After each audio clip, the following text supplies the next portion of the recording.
Hey everybody, it's Master Gallengeist here, bringing you my review for the latest episode of Supernatural, The Scar. And I did not like this episode. Mother of God. The things that they managed to introduce within these courses of events just mind boggles me to a degree. Now, it's not completely shitting in the cornflakes, but it's not far off from that. It's just, there's some good things in it with Jack's portion. The main inconsistencies with that are brought up because, in fact, it's more of the B storyline, and towards the end of the episode, when you're getting it completely shittily interspersed editing-wise between what's going on with Sam, Dean, and Jody, it's like, what in the fuck is going on here? Oh, just another typical episode of Supernatural now that we've gotten into this point. But it started off interestingly enough, laying some groundwork for some things that I hope are explored, but we went on a tangent that's kind of just started breaking things and just making my mind kind of go, why? So we start off and we see Dean kind of making fun of Sam having the beard and everything, him saying that some people like it, and he's going, well, Duck Dynasty's called, and they want everything back. Of course, Sam tries to get into the brotherly portion of it, and be like, okay, but are you really alright? And he's like, listen, I'm alright. He left, I don't know why, I don't know where, I'm good. And we go in, he's like, it's just good to be home, and he's seen how much it's changed over the weeks. This stuff, I was interested in. I'm like, ooh, going to this, going to this. We see all these people walking around. This one dude comes up, kind of looks at Dean Weir's like, no, not Michael anymore. It's like, all right, yeah, Chief filled us in. And seeing that Sam has taken on that kind of leadership role, that is the kind of drama and development that I would like to be explored, because Dean is usually the one that's in that kind of leadership position. And Sam has had to have been that over these past couple weeks, and I kind of wanted to see how Dean would kind of get back into that. It's kind of dealt with, but it doesn't look like it's going to be a big portion, but who knows. So we get the reunion with Jack and Dean and Cass and Dean, and it's really weird because he only hugs Jack and doesn't hug Cass. Now, at first when I was watching this, I'm like, oh, that's because Michael's potentially hidden in there and doesn't want Castiel to know. He's like, okay, the only good way I can describe this is if you're going with the Dragon Ball route, where certain beings can, like, take their power level and hide it from other beings. And he's, like, hiding himself from Castiel for some reason. This, of course, is nothing, and that thought goes out the window when we see what's going on, because Dean has to go get a shower, and he has these two scars on his arm. I was like, okay, that's interesting. Let's see. So Dean's gone. Okay, I've got these scars on my arm. Cass, why don't you kind of touch me, go in the Vulcan mind melt thing, and see what's going on with that. So he goes in there, he sees kind of all the stuff that Michael was doing, and then he touches it, and we see that we are now trying to tie up the loose ends of the Wayward Sisters series, and we see Kaya's killer is now involved. Okay.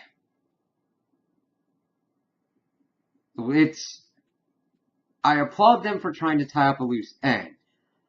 But now we've got kind of two things that have varying interests at the moment, and trying to tie them together to potentially make their interests a little bit higher, and that doesn't really work for me. Like, you could have just done a kind of like one-off thing, tied it off with like Jody or whatnot, and just finished it. Now we're like, oh, this is going to be tied to the whole season, isn't it? Oh, joy. So they then get in contact with Jody, and surprise, surprise, conveniently enough in Sioux Falls, there's been a string of murders of people stabbed similarly to the scar that Dean has. And we're going, okay, what's going on here? Jack wants to try and help, but of course Dean makes a comment that he's like 100 pounds soaking wet, and he's like, I didn't mean to be a dick about that and all that. And then, of course, that's when the Beast storyline gets introduced with this one hunter is bringing back this teenage girl. She was captured by this witch, and now she's got this aging thing going on, so they gotta figure that out. Let's get the Jack stuff out of the way first, because that's good, and I kind of have to delve into the complexities of the crap storm that we're going to be going into. We go through, and Jack was pretty despondent about everybody's attitude towards him, and I'm like, listen, you have to train in order to get it. And granted, you're not moving as fast as you would like, and probably not as fast as they would like, but I mean, shit. You're essentially about like 2 years old almost at this point, give or take. I don't know exactly the timeline, but you fucking went from baby to pretty much young man. You kind of have to slow down with certain shit in order to be like getting through it, but he's pretty much decided to run away. He left a note and everything, but get sucked into helping what's going on. Then, of course, we get the completely on the nose thing of that this teenage girl had run away from her mom and got sucked into the witch's thing, and the witch was essentially draining all the teenage girls to maintain her youth and everything like that. So we see Cass and the hunter that brought her in trying various ways to stop this spell, getting also some help from Rowena by calling her and trying to get a reverse spell. Doesn't work and essentially pretty much kills her. This, of course, makes Jack completely just sad as all hell, and like we tried to save him, we couldn't, and then he starts figuring it out. I'm like, I'm going in the, why do you still, she was given that necklace by the witch. Fucking do something with that. Hey, Jack does something with that. Wait a minute. What's going on here? That puts two and two together, takes them to the witch's body, sees that she's still kind of youthful and everything, and he's going, listen, what if this thing was pretty much being used to try and drain all the life from the other person, and instead of actually working, the bullet's kind of keeping her in a kind of stasis thing, so it has to keep drawing energy. He takes off the amulet, goes and smacks it, and it goes back, and she's saved. And it's like, yeah, alright. And this is a pretty big win for Jack, because he won with his brains, not with fighting style and fighting skill and everything, which you want a balance of both. But he's like, alright, yeah. Towards the end of the episode, we see Cass like going, yeah, okay, you did really well. You've got the mind of a hunter. I'm going to see if Sam and Dean will let you and me go on a hunt by ourselves. All right. And during this, Jack is like coughing. Not a lot, but enough to be like, what the hell's going on? We then get towards the actual end of the episode. We see that he's been coughing up a lot of blood. Now, I don't know if this happened because he broke the amulet or because of his loss of Nephilim grace, and that the accelerated growth of his human body has now decided to have repercussions on him. Like, okay, we'll have to see how this goes. Could be interesting. Yeah, alright. I kind of like Jack's little arc. My only thing was, it was too condensed and packed and had to cede room to the whole Michael storyline. It could have been better fleshed out in its own episode that I in my opinion, because we had good character development, kind of growth there to kind of see what's going on, with also some repercussions for actions. That's what we want.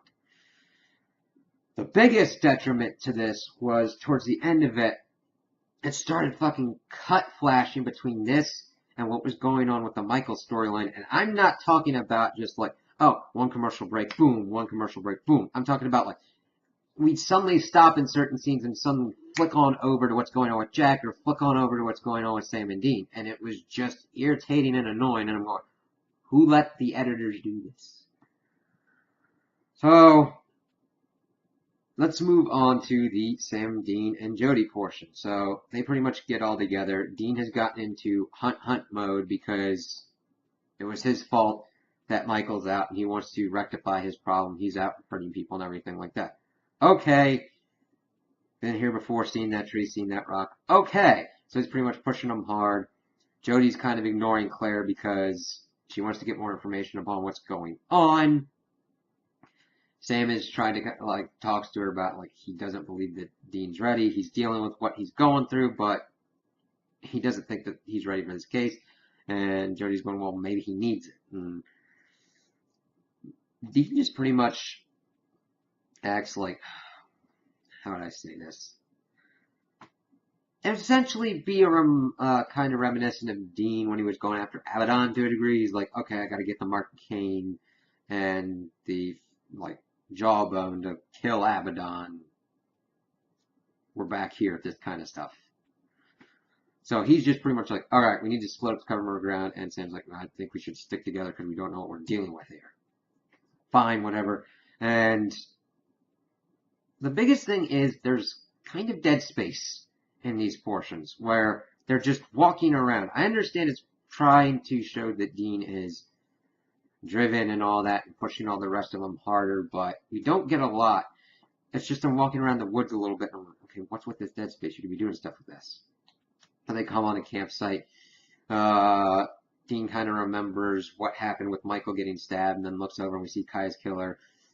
Pretty much takes them all out. They see that she's got Kaya's face and she kind of just goes off into the woods. They had seen these heads and saw that they were vampires, and it's like, oh, those are the 3 heads to the bodies that Jody had, and she had already tested them for being vampires and it didn't show up any results. So it's like, okay, super monsters. But now they're trying to track her. They track her pretty easily, and okay, she gets to a cabin in the woods that's pretty much abandoned, that has usable running water. Granted, I know there's certain suspensions of disbelief, but how many abandoned cabins out in the middle of nowhere have usable running water? It's like, okay. I would have taken it if she had tried the water and it was off. So, okay. I've been there for a while. I was like, alright, whatever. And I'm like, okay, that means somebody's dealing with that. So she kind of looks around, then she gets outside, and Dean frickin' ninjas himself behind her and knocks her out, and we get into the interrogation scenes and stuff. And this is where flash cuts are coming. We see that monsters are coming to try and take her out. She doesn't really like Dean, thinks that he's weak and afraid because of what Michael did to him and all that. He tries to intimidate her for the weapon and all that. Doesn't work. We do get some information. Let's see.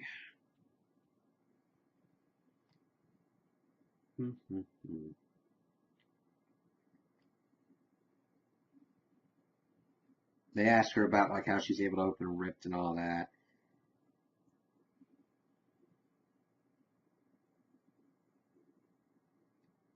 Talks about that. He's no different than Michael because he was shoving a gun in Kaya's face and all that. I'm like, use violence to get his way. I'm going, okay, that was not a good moment for Dean, but there are other factors and contexts that you don't have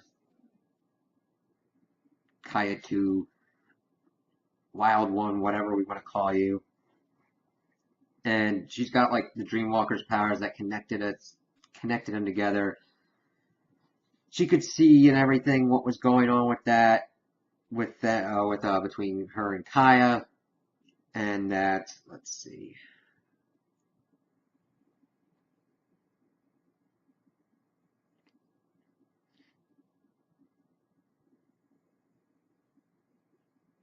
That they can't understand that connection or whatnot. That's about all we've got. And hopefully we get some more going forward. But we get a flashback that becomes really problematic.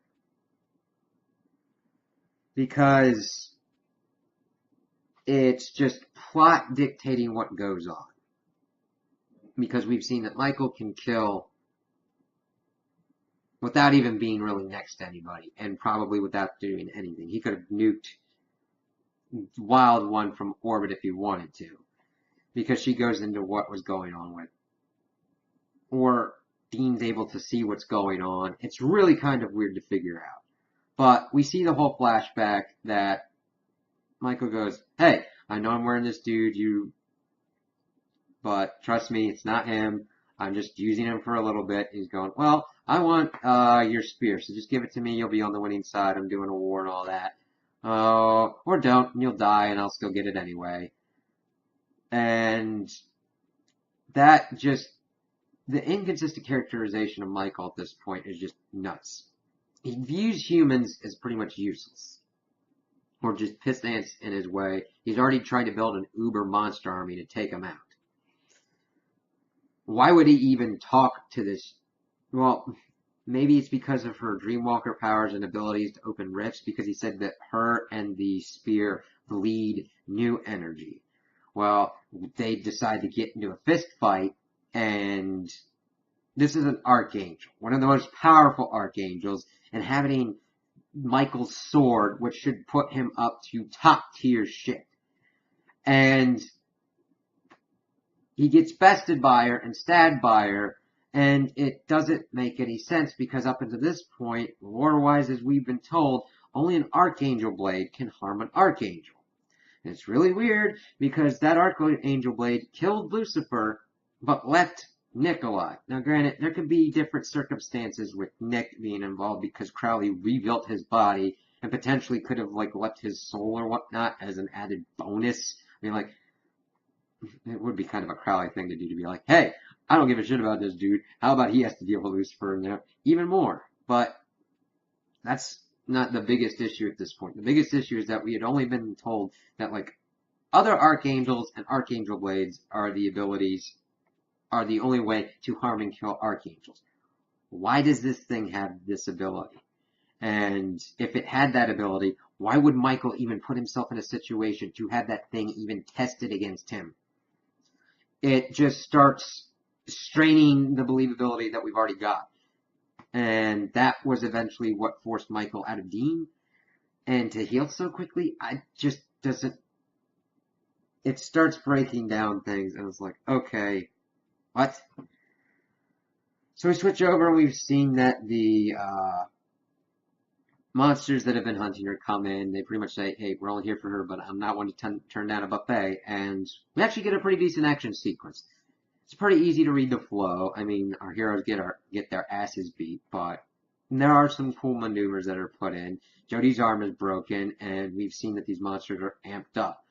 Dean shoots out the leg of the chair to allow Kaya 2 to go free. She immediately jumps out the window. It's like, she's going to get the spear. I mean, what else is going to kill these things? Because evidently that's the only way she's been able to kill them. And as they're pretty much getting ready to get taken out, we get a nice spear thrust through the kind of throat net region of one of them. And she does this pretty cool move where she decapitates two of them in one move and then kind of has that kind of action movie pose. That was pretty awesome. That's about the extent of her character, though. She's like, Sam then tries to warn her, listen, if you've got that spear, you're going to be a target, then everyone's going to come after him. Whatever. Batman out. She doesn't care, and I'm like, okay, I don't care about her character. I don't really see anything there. And I mean, she's been a big part of this episode. They're gonna really need to do more for that. And try and fix Michael's whole issue. There needs to be a reason why he was not able to nuke her. If that is presented, it maybe changes it a little bit. But I mean, he's Michael the Archangel. He would have been able to spring a trap of some kind to have gotten that spear.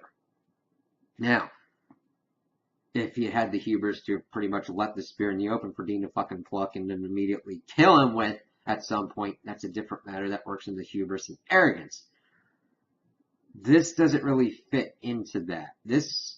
When you're watching it and seeing it play out, there is the element of his arrogance and his character playing out within it, but it just feels that the plot is forcing that more than his actual character being part of it. So, Claire's been calling the whole time, and they get back to their cars. Jodie's like, I gotta go tell him and everything, and Alex is gonna be freaked out, but Claire needs to know that Kaya's killer is still out there. Bringing up about first love and all that, and how she lost her love. Oh, and we also got in the tidbit that Kaya's killer was actually trying to kill the blonde, not Kaya. If that makes any difference. she kind of tries to talk to them about how it is trying to raise 3 hunters and everything, and that she kind of felt like she'd lost before she ever even really began with kind of losing Kaya the way she did. I'm like, damn, keep Jody. So they go off, and we see that Sam and Dean are talking about what was going on. Dean lamenting his stupidity and accepting Michael's offer, and Sam going, yeah, but you didn't really have any other choice. He goes, well, everything's on me now. It's my fault, so I gotta do this. I'm like, okay, yeah. We're back at the same rock. I don't mind it. It's just, we're in season 14. A lot of these things have been done before. It's not there needs to be certain variations and everything, because it's like one season one brother does the stupid thing, and the next season the other brother does the stupid thing. You can do this in ways that actually go towards an ending and a resolution and just kind of closes out the story. Does that mean you are able to offer closure on everything? You don't necessarily have to do that. But if we keep spinning on the wheel, it's like, oh, okay, Dean has to be the one that's is sad and at fault and everything. And next season, oh, Sam has to do that. And we've like already done that a couple times. It kind of just gets wearing. So he then also closes out. We're talking about how it wasn't a blink and how he was underwater and trying to get out but couldn't. And that's kind of what's going through his mind and why he pushed so hard on Kaya to get the spear to end this thing right now. But of course, we have a whole season, so it's going to have to get dragged out. So, well, thankfully we're getting a kind of Monster of the Week episode, it looks like, so hopefully it's a change of pace, but I don't want it to slow down complete momentum. Otherwise, it's just going to feel like a wasted episode. And this one felt like essentially what should have potentially been the first episode, even though the other episodes before this one were vastly better than this. So, those are my opinions on the episode. Tell me what you guys think in the comments below. If you liked it, if you didn't like it, if you agree with me, if you disagree with me. Also like and subscribe, and I hope you have a good day.